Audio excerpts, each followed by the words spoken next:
मैं भी काफी टाइम से इस सवाल का जवाब ढूंढ रहा था और फाइनली मुझे इसका जवाब मिल ही गया कि अमीर और अमीर क्यों बनते जा रहा है और गरीब। वेल, इसका आंसर ब्लैक मनी नहीं है तो फिर क्या है? अगर आपको भी इसका जवाब जानना है तो इस वीडियो को बड़े ध्यान से देखिएगा, क्योंकि इस वीडियो को देखने के बाद आपको पता चल जाएगा कि ऐसी क्या चीजें हैं जो अमीर लोग करते हैं और गरीब लोग नहीं। So let's begin. मान लो आप सुबह सुबह अपनी बालकनी में बैठे हो और चाय पीते पीते अपना मोबाइल चला रहे हो और आराम से एंजॉय कर रहे हो और सोच रहे हो कि वाह क्या लाइफ है। तभी अचानक आपका पैसा आपके पास आता है और खींच के आपको थप्पड़ लगाते हुए बोलता है, क्या कर रहा है, चल काम पर जा और पैसे कमा। अब आप मुझसे बोलोगे कि भाई ये क्या फालतू बातें कर रहे हो, पैसा हमें कैसे काम पर लगा सकता है। वेल, अगर आप भी यही सोचते हो कि पैसा हमें काम पर नहीं लगाता तो आप गलत सोच रहे हो। रिच डैड पुअर डैड के ऑथर रॉबर्ट कियोसाकी बोलते हैं कि दुनिया के मैक्सिमम लोगों को पैसे ने काम पर लगा रखा है। क्या आप रोज सुबह उठकर पैसा कमाने के लिए काम पर नहीं जाते हो क्या एक मजदूर सुबह खाने का डब्बा लिए दिहाड़ी मजदूरी करने के लिए नहीं निकलता क्या? वेल, हम सब लोग पैसा कमाने के लिए ही तो काम करते हैं, चाहे वो काम हमें पसंद हो या फिर नहीं, इससे क्या फर्क पड़ता है। हमें काम पर तो जाना ही है। अगर पैसों ने हमें नहीं, हमने पैसों को काम पर लगा रखा होता तो क्या तब भी आपको रोज रोज काम पर जाना होता क्या? वेल, नहीं। तो रियलिटी में पैसा उठकर तो हमें नहीं बोलता है कि जा और मुझे काम पर लगा, बट ये सब हम पैसा कमाने के लिए ही तो करते हैं, क्योंकि पैसों ने हमें काम पर लगा रखा है, हमने पैसों को नहीं। तो अब ये सब तो ठीक है,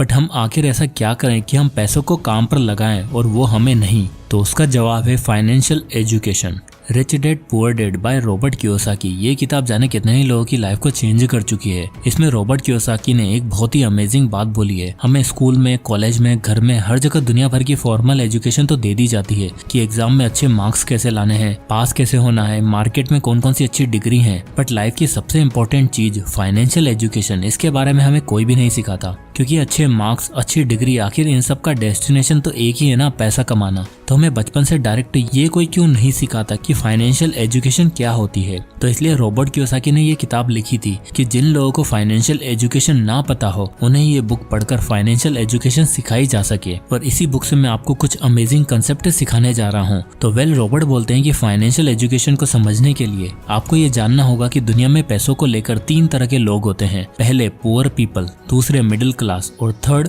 रिच पीपल। अब ये तीनों तरह के लोग अपने कैश फ्लो के कारण ही इसी कैटेगरी में आते हैं। अब कोई इंसान गरीब या मिडिल क्लास क्यों होता है उसे इस चार्ट से समझते हैं। अब सबसे पहले आता है पुअर पीपल। इस कैटेगरी के लोग काफी मेहनत करते हैं और बड़ी मुश्किल से पैसा कमाते हैं। तो इस चार्ट में आप देख सकते हो कि इनकी जो भी इनकम होती है वो सारी इनकम इनके रेंट में और खाने पीने में निकल जाती है। तो इनके पास कोई भी पैसा नहीं बचता और ऐसे लोग ना तो कोई एसेट क्रिएट कर सकते हैं और ना ही कहीं पर इन्वेस्ट कर सकते हैं, क्योंकि मंथ एंड तक इनके खर्चे मैनेज हो जाए वही बड़ी बात है। इनकी इनकम इतनी जरा सी होती है कि ये बड़ी मुश्किल से खर्चा निकाल पाते हैं। इसलिए इस कैटेगरी के लोग अपने इस तरह के कैश फ्लो के कारण ही गरीब रहते हैं। दूसरे मिडिल क्लास। दुनिया के सबसे ज्यादा लोग इसी कैटेगरी में आएंगे। अब इस चार्ट से इनके कैश फ्लो को समझते हैं। इनकी इनकम पुअर कैटेगरी के लोगों से थोड़ी ज्यादा होती है। तो सबसे पहले तो इनकी जो इनकम होती है उससे ये अपने खर्चे चला लेते हैं, फिर उसके बाद ये अपने बाकी के खर्चे करते हैं, जैसे लोन पर ली हुई कार की EMI देना, अगर होम लोन ले रखा हो तो होम लोन की किस्तें पे करना। और जब इनके पास कुछ पैसा बचता है तो ये लोग FD में अपना पैसा सेव करके रख देते हैं। ये लोग पुअर कैटेगरी से तो ठीक है,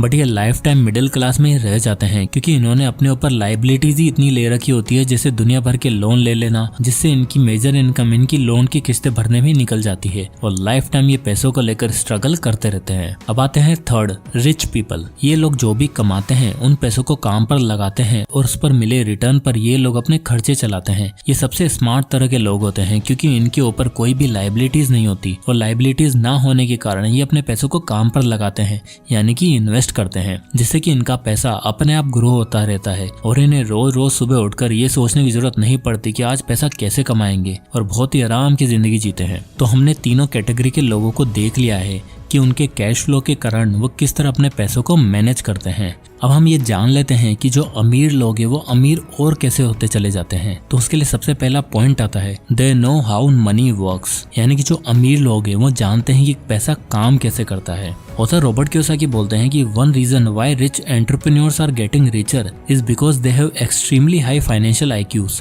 फाइनेंशियल आईक्यू यानी आपकी पैसों को लेकर समझ कैसी है, आप कैसे पैसों को खर्च करते हो, कैसे सेव करते हो और कैसे उन पैसों को इन्वेस्ट करते हो। और high financial IQ over the time सीख के डेवलप करी जाती है। और जहाँ एवरेज और गरीब लोग बहुत ही पीछे रह जाते हैं, क्योंकि ज्यादातर लोगों को सही फाइनेंशियल एजुकेशन नहीं मिलती, क्योंकि वो अपनी फॉर्मल एजुकेशन को ही ज्यादा प्रेफर करते हैं। पढ़ो लिखो, अच्छी जॉब लो, पैसा कमाओ, एक बजट के हिसाब से खर्चा करो, अपनी इनकम का थोड़ा पैसा सेव करो और उन पैसों को अपनी 60s तक इन्वेस्ट करो ताकि अपने हॉस्पिटल बिल्स पे कर सको। इसी फॉर्मूले से गरीब लोग अपनी लाइफ जीते हैं और यही नॉलेज वो अपने बच्चों को भी पास ऑन करते हैं। अब अगर किसी गरीब बच्चे से पूछा जाए कि वो गरीब क्यों है, तो उसके पास पैसा न होने की कई सारे रीजंस हो गए कि उसके फादर इतना अर्न नहीं करते, उनके पास कोई सेविंग्स नहीं है, वो ज्यादा एजुकेटेड नहीं है। और अगर आप सेम सवाल किसी अमीर बच्चे से पूछो कि वो अमीर क्यों है, तो वो खुद बता देगा कि उनके फादर क्या क्या काम करते हैं, उनके पास कितने सारे एसेट्स हैं, कहाँ से पैसा आता है। अब क्योंकि वो खुद एक अमीर घर से है तो उसे अपनी फैमिली से फाइनेंशियल एजुकेशन मिल जाती है। वो सीख जाते हैं कि पैसा कैसे कमाते हैं, उन्हें सेव कैसे करते हैं, इन्वेस्ट कहाँ करते हैं और पैसों को ग्रो कैसे करा जाता है, क्योंकि उसने अपने घर में ये सब देखा होता है।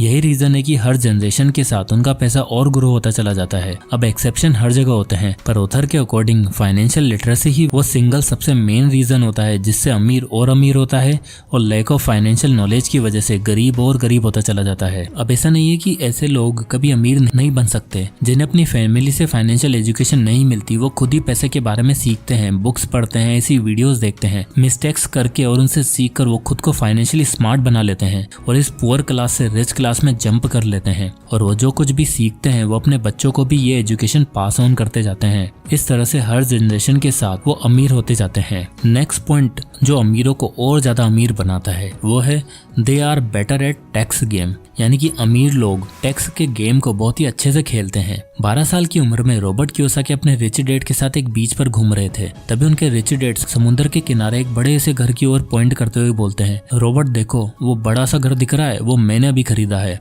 अब उस टाइम रॉबर्ट को भी समझ नहीं आ रहा था कि रिच डैड इतना महंगा रियल एस्टेट आखिर कैसे खरीद सकते हैं, क्योंकि उस टाइम तक रिच डैड इतने भी ज्यादा रिच नहीं थे। और जब रॉबर्ट ने पूछा कि आप इतना कमाते भी नहीं, आप इतनी महंगी प्रॉपर्टी कैसे खरीदी, तो उन्होंने जवाब देते हुए कहा, मैं अफोर्ड नहीं कर सकता पर मेरी कंपनी जरूर कर सकती है। अब यहाँ इंटरेस्टिंग बात यह है कि जो ऑथर के रियल डैड थे उनकी एक अच्छी खासी जॉब थी जिनकी सैलरी उनके रिच डैड से भी ज्यादा थी। और रिच डैड कहते हैं कि उनके रियल डैड, जिसे वो बुक में पुअर डैड से भी रेफर करते थे, वो कभी भी उस बड़े से घर को खरीद ही नहीं सकते थे। ऐसा क्यों था? वेल, उसका सबसे बड़ा रीजन था टैक्स। ऑथर इस बुक में हमें मेनली 3 तरह के इनकम के बारे में बताते हैं। पहली होती है ऑर्डिनरी इनकम, और ये होती है आपकी कमाई हुई इनकम, जहां आप जो भी जॉब करते हो या फिर आप सेल्फ एम्प्लॉयड हो, अपना खुद का कोई काम करते हो। और दूसरी होती है पोर्टफोलियो इनकम, जहां आपको अपने इन्वेस्ट करे हुए पैसों से रिटर्न मिलता है। और तीसरी होती है पैसिव इनकम। ये वो इनकम है जहां आपको कोई भी काम नहीं करना पड़ता, जैसे आपकी कोई प्रॉपर्टी है उससे आपको रेंट मिलता रहता है, वो आपकी पैसिव इनकम है। रॉबर्ट के अकॉर्डिंग कोई भी ऑर्डिनरी इनकम से अमीर नहीं बन सकता, क्योंकि सबसे ज्यादा टैक्स आपको वहीं पे करना होता है। अगर आपको अमीर बनना है तो आपको बाकी के दोनों इनकम स्ट्रीम से बिल्ड करने पर फोकस करना चाहिए। फॉर एग्जांपल, ऑथर के पुअर डैड एक जॉब करते थे जहां से उन्हें सैलरी मिलती थी, जो कि ऑर्डिनरी इनकम के फॉर्म में उन्हें रिसीव होती थी, जहां वो अपनी इनकम का मेजर पार्ट टैक्स में दे देते थे। वहीं ऑथर के रिच डैड बिजनेस और कई एसेट्स को ओन करते थे, जहां से उन्हें पोर्टफोलियो और पैसिव इनकम मिलती है, जहां उन्हें कम से कम टैक्स देना होता है। ऑथर बताते हैं कि जब आप एक ऐसा एसेट बिल्ड कर लेते हो जिससे एक पॉजिटिव कैश फ्लो जनरेट हो जाता है, अब आपको उस एसेट का यूज करके एक और एसेट बिल्ड करना है जो उस कैश फ्लो को और ज्यादा स्ट्रॉन्ग कर देगा। नाउ अपने दोनों एसेट्स का यूज करके एक तीसरा एसेट बिल्ड करो जो आपके कैश फ्लो को और भी ज्यादा बढ़ा देगा। इस तरह पैसों को कंपाउंड करने की जगह सबसे पहले एसेट्स को कंपाउंड करने पर फोकस करो। अब इसका सबसे बड़ा फायदा जो ऑथर बताते हैं वो ये है कि एसेट से जो कैश फ्लो जनरेट होता है आप उसी का यूज करके डायरेक्टली और एसेट्स को बाय कर सकते हो। रिच डैड अपनी कंपनी का यूज करके ग्रोस इनकम से एसेट बाय कर सकते थे, जिसके बाद उन्हें अपनी बची हुई नेट इनकम पे टैक्स पे करना पड़ता था। वहीं ऑथर के जो पुअर डैड थे वो पहले अपनी सैलरी से टैक्स भरते थे, यानी अपनी ग्रोस इनकम से टैक्स भरते थे, उसके बाद जो बचता था वो उसे स्पेंड करते थे, यानी अपनी नेट इनकम से एसेट बाय करते थे, जो कि आज ज्यादातर लोग करते हैं। इसका रीजन कियोसाकी बताते हैं कि क्योंकि रिच लोग ज्यादातर बिजनेस ओनर और इन्वेस्टर होते हैं, उन्हें कई सारे टैक्स ब्रेक मिलते हैं, क्योंकि अमीर लोगों की वजह से ही कहीं ना कहीं देश की इकोनॉमी चलती है। इन अमीर लोगों के बिजनेस से ही नई जॉब्स क्रिएट होती है, प्रोडक्ट्स क्रिएट होते हैं, कंज्यूमर्स बढ़ते हैं, और इन सभी चीजों को प्रमोट करने के लिए गवर्नमेंट भी उन्हें कई सारे टैक्स बेनिफिट्स देती है। अब ये सुनने में तो बहुत अनफेयर लगता है, बट यही दुनिया की रियलिटी है, जहाँ जिसके पास ज़्यादा पैसा है वो कम पे टैक्स कर रहा है और जिस पे कम पैसा है वो अपनी जेब काट काट कर गवर्नमेंट को पैसे दे रहा है। इसलिए ऑथर कहते हैं आपको अपनी एक ऐसी इनकम स्ट्रीम क्रिएट करनी चाहिए जहाँ आपको कम से कम टैक्स पे करना पड़े। तो दोस्तों यही कुछ कारण होते हैं जिनके कारण अमीर और गरीब बनता चला जाता है, क्योंकि अमीर लोगों के पास फाइनेंशियल एजुकेशन होती है जिसका इस्तेमाल करके वो अमीर होते जाते हैं, जबकि एक नॉर्मल इंसान इसके बारे में कुछ जानता ही नहीं है, इसलिए वो हमेशा पैसों की किल्लत से परेशान रहता है। इसलिए फॉर्मल एजुकेशन के साथ साथ हमें फाइनेंशियल एजुकेशन को भी समझना बहुत जरूरी है।